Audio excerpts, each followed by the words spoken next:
ರಾಮಭಂಟ ಹನುಮಂತರನ್ನ ಸುಳ್ಳು ಹಿಂದೂ ದೇವರು ಎಂದು ಕರೆಯುವ ಮೂಲಕ ಅಮೆರಿಕ ಅಧ್ಯಕ್ಷ ಡೊನಾಲ್ಡ್ ಟ್ರಂಪ್ ಪಕ್ಷದ ನಾಯಕನೊಬ್ಬ ಹಿಂದೂ ಧಾರ್ಮಿಕ ಭಾವನೆಗಳಿಗೆ ಧಕ್ಕೆ ತಂದು ಭಾರಿ ಆಕ್ರೋಶಕ್ಕೆ ಕಾರಣವಾಗಿದ್ದಾನೆ. ಅಮೆರಿಕದ ಟೆಕ್ಸಾಸ್ನಲ್ಲಿ 90 ಅಡಿ ಎತ್ತರದ 90 ಟನ್ ತೂಕದ ಬೃಹತ್ ಕಂಚಿನ ವಾಯುಪುತ್ರ ಹನುಮಂತರ ಪ್ರತಿಮೆಯನ್ನ ಸ್ಥಾಪಿಸಲಾಗಿದೆ. ಈ ಪ್ರತಿಮೆಯನ್ನ ಸ್ಟ್ಯಾಚ್ಯೂ ಆಫ್ ಯೂನಿಯನ್ ಎಂದು ಕರೆಯಲಾಗಿದೆ. ಈ ಪ್ರತಿಮೆ ಭಕ್ತಿ, ಶಕ್ತಿ ಮತ್ತು ಏಕತೆಯನ್ನು ಸಂಕೇತಿಸುತ್ತದೆ. ಇದು ಹಿಂದೂ ಪುರಾಣಗಳಲ್ಲಿ ರಾಮ ಮತ್ತು ಸೀತೆಯನ್ನು ಒಂದುಗೂಡಿಸಿದ ಹನುಮಂತರ ಪಾತ್ರವನ್ನ ಪ್ರತಿಬಿಂಬಿಸುತ್ತದೆ ಎಂಬ ಆಶಯದೊಂದಿಗೆ ಅಮೆರಿಕದಲ್ಲಿ ಸ್ಥಾಪಿಸಲಾಗಿದೆ.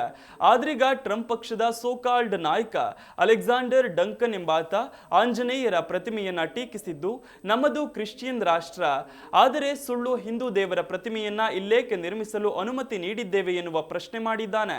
ಕಳೆದ ವರ್ಷ ಆಗಸ್ಟ್ನಲ್ಲಿ ಭಾರತದ ಸ್ವಾತಂತ್ರ್ಯ ದಿನಾಚರಣೆಯಂದು ಹನುಮಂತರ ಪ್ರತಿಮೆಯನ್ನ ಅಮೆರಿಕದಲ್ಲಿ ಉದ್ಘಾಟಿಸಲಾಗಿತ್ತು. ಆದ್ರೀಗ ಪ್ರತಿಮೆ ಬಗ್ಗೆ ಕೊಂಕು ತೆಗೆದಿರುವ ಅಲೆಕ್ಸಾಂಡರ್ ಡಂಕನ್, ಸುಳ್ಳು ಹಿಂದೂ ದೇವರ ಪ್ರತಿಮೆಯನ್ನ ಇಲ್ಲಿ ನಿರ್ಮಿಸಲು ನಾವು ಯಾಕೆ ಅನುಮತಿ ನೀಡಿದ್ದೇವೆ, ನಮ್ಮದು ಕ್ರಿಶ್ಚಿಯನ್ ರಾಷ್ಟ್ರವಲ್ಲವೇ ಎಂದು ಕೇಳಿದ್ದಾನೆ. ಈ ಹೇಳಿಕೆಯು ಹಿಂದೂ ಸಮುದಾಯ ಮತ್ತು ಇತರರ ಭಾವನೆಗಳಿಗೆ ನೋವುಂಟು ಮಾಡಿದೆ. ಈತನ ಹೇಳಿಕೆಗೆ ಭಾರಿ ಟೀಕೆಗಳು ವ್ಯಕ್ತವಾಗ್ತಿವೆ. ಹಿಂದೂ ಅಮೆರಿಕನ್ ಫೌಂಡೇಶನ್ ಹೇಳಿಕೆಯನ್ನ ಹಿಂದೂ ವಿರೋಧಿ ಮತ್ತು ಪ್ರಚೋದನಕಾರಿ ಅಂತ ಕರೆದಿದೆ. ಈತನ ವಿರುದ್ಧ ಕ್ರಮ ಕೈಗೊಳ್ಳಬೇಕು ಅಂತಲೂ ಕೂಡ ಒತ್ತಾಯಿಸಿ ದೂರು ನೀಡಲಾಗಿದೆಯಂತೆ. ಈ ಹೇಳಿಕೆಯು ಧಾರ್ಮಿಕ ತಾರತಮ್ಯವನ್ನ ಉತ್ತೇಜಿಸುತ್ತೆ, ಹಾಗೆಯೇ ಇದು ಅಮೆರಿಕ ಸಂವಿಧಾನದ ಆಶಯಕ್ಕೆ ವಿರುದ್ಧವಾಗಿದೆ ಅಂತ ದೂರಿನಲ್ಲಿ ಉಲ್ಲೇಖಿಸಲಾಗಿದೆ.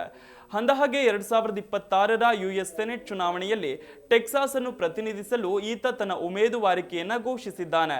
ಇವನು ರಾಜಕೀಯಕ್ಕೆ ಬರುವ ಮೊದಲು 12 ವರ್ಷಗಳ ಕಾಲ ಪೊಲೀಸ್ ಅಧಿಕಾರಿಯಾಗಿ ಸೇವೆ ಸಲ್ಲಿಸಿದ್ದಾನಂತೆ. ಈತ ಒಬ್ಬ ಕ್ರಿಶ್ಚಿಯನ್ ಮತ್ತು ಸಂಪ್ರದಾಯವಾದಿಯಾಗಿದ್ದು ತನ್ನನ್ನ ತಾನು ರಾಷ್ಟ್ರೀಯವಾದಿ ಅಂತ ಕರೆದುಕೊಳ್ತಾನೆ.